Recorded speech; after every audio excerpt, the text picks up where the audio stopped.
Ақтөбе облысында жастардың тың идеясын іске асыруға жағдай жасалады. Сондай-ақ кәсіппен айналысып, білім алуына да қолдау көрсетіледі. Бұл туралы бүгін облыс әкімі жанындағы жастар ісі жөніндегі кеңес отырысында айтылды.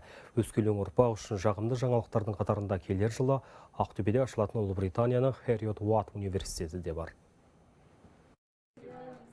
Нұрсұлтан Қалдыбай өз ісімен көпке үлгі көрсетіп жүрген жастардың бірі. Бүгінде оның шағын жылыжайында өсірілген көкжуа қала тұрғындарының сұранысын қамтуға зор үлес қосуда. Ешқандай қолдаусыз, көмексіз ақ кәсіп бастаған ол енді бизнесін кеңейтпек ойда. Себебі сұраныс артып барады. Әрі оңтүстіктегі көрші елдерде жеткен өнімге қарағанда жергілікті жуаның сапасы жоғары. Бүгін таңертең жылыжайда кесілген жуа дүкендер арқылы кешке қарай немесе келесі күні қала тұрғындарының ас үйінен табылады. Жалпы 240 квадраты іске берілген, қосымша екінші фундаментіміз құйылып отыр. Оны қосқаннан кейін гипермаркеттерге шығамыз деген ойымыз бар. Жастар ісі жөніндегі кеңес 2015 жылы құрылып, өскелең ұрпақ өкілдеріне қатысты мәселелерді шешумен келеді. Биыл өңірде осы санаттағы азаматтарды жеңілдетілген баспанамен қамту бағдарламасы іске аса бастады. Енді алдағы уақытта IT мамандары үшін технопарк, 5 креативті орталық және білім саласында тың жоба жүзеге асады. Сондай-ақ техника мамандарын дайындайтын британдық университетте ашылмақ. 20 жоғарғы білімді университеттердің қатарына кіреді. Жаңа жылдан бастап соның дайындығына кірісуіміз керек. Орта шағын бизнеске байланысты жастармен біраз жұмыс жасап жатырмыз. Бизнестің даму деңгейі 19%-ға өсіп отыр жастардың.